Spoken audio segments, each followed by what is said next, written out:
আসসালামুআলাইকুম রহমতুল্লাহ। আশা করি আপনারা সবাই অনেক ভালো আছেন। আলহামদুলিল্লাহ, আল্লাহর রহমতে আমি অনেক ভালো আছি। সো চলো আমাদের আজকে ক্লাসটি শুরু করা যাক। কয়েকটি কনফিউশনমূলক ওয়ার্ডস, অর্থাৎ আজকে আমাদের ক্লাসটি হচ্ছে কয়েকটি কনফিউশনমূলক ওয়ার্ডস নিয়ে।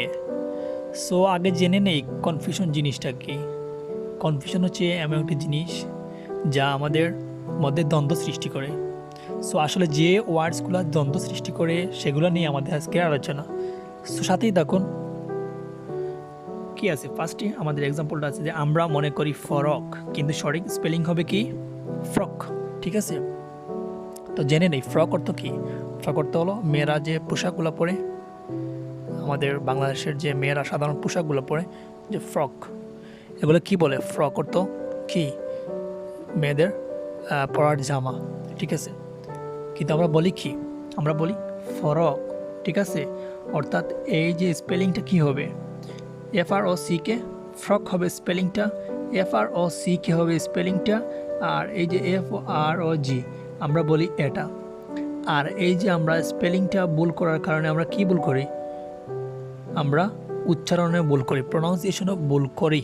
সো আমরা যদি স্পেলিংটা ঠিক করতে পারি তাহলে আমাদের কি হবে? আমাদের প্রনাউন্সিয়েশনটাও সঠিক হবে। সো আমরা মনে করি যে ফরক, কিন্তু সঠিক স্পেলিং হবে কি? FROCK, ফ্রক হবে। ঠিক আছে, FROCK হলো সঠিক স্পেলিং, আর উচ্চারণ কি? ফ্রক। ঠিক আছে, আশা করি আপনারা সবাই বুঝতে পেরেছেন। সো পরেরটি আমরা দেখি। আমরা মনে করি স্টপলার, কিন্তু সঠিক স্পেলিং হবে কি? সঠিক স্পেলিং হবে STAPLER, অর্থাৎ প্রনাউন্সিয়েশনে কী হবে? তখন স্টাপলার হয়ে যাবে। আমরা মনে করি STOPLER, এরকম মনে করি, কিন্তু সঠিক স্পেলিং হবে কি? স্পেলিং হবে কি? স্টাপলার। আর সঠিক যে আমাদের প্রনাউন্সিয়েশনটা হবে কি? Stapler, STAPLER, stapler. এটা স্টপলার নয়, হবে কি? স্টাপলার। আশা করি বুঝতে পেরেছেন। এরপরে কি? আমরা মনে করি অর্ডার, কিন্তু সঠিক স্পেলিংটা কীরকম হবে? যে ORDER।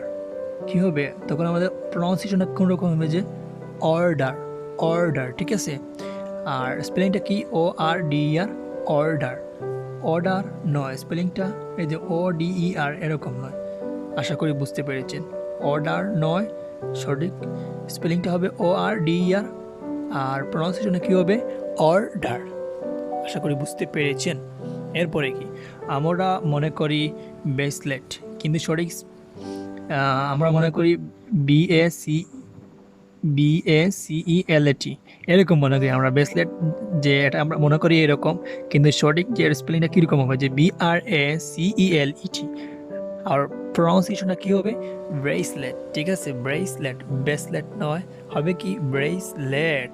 যদি আপনি স্পেলিং ঠিক করেন তাহলে আপনার কি প্রনাউন্সিয়েশনটাও অটোমেটিকলি ঠিক হয়ে যাবে। আশা করি বুঝতে পেরেছেন। এরপরে কি আছে? আমরা মনে করি কোট, এই যে COAT, এরকম মনে করি, যে এটার আসলে স্পেলিংটা আমরা মনে করি এইরকম, কিন্তু সঠিক স্পেলিং হবে COURT, কোট। এটা হবে কি? কোট। ঠিক আছে, সো যদি আপনি যে স্পেলিংটা ঠিক করতে পারেন তাহলে আপনি কী হবে? আপনার প্রনাউন্সিয়েশনটাও ঠিক হয়ে যাবে। এখানে কোড নয়, হবে কি? প্রনাউন্সিয়েশনটা কী হবে? কোড হবে। আর স্পেলিংটাও দেখে রাখুন, COURT, আর এখানে স্পেলিংটা কি? COAT, কোড, কিন্তু এরকম নয়, হবে কোন রকম? এইরকম, COURT, কোড। আশা করি আপনারা আজকে কমপক্ষে 5টা বিষয় কনফিউশনমূলক ওয়ার্ডস নিয়ে আপনারা অবগত হয়েছেন।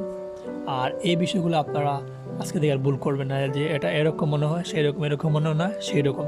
কিন্তু আশা করি আপনারা আজকে কমপক্ষে 5টা বিষয় সম্পর্কে অবগত হতে পেরেছেন।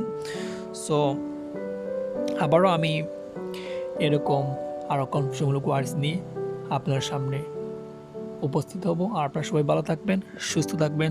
আসসালামু আলাইকুম ওয়া রাহমাতুল্লাহ।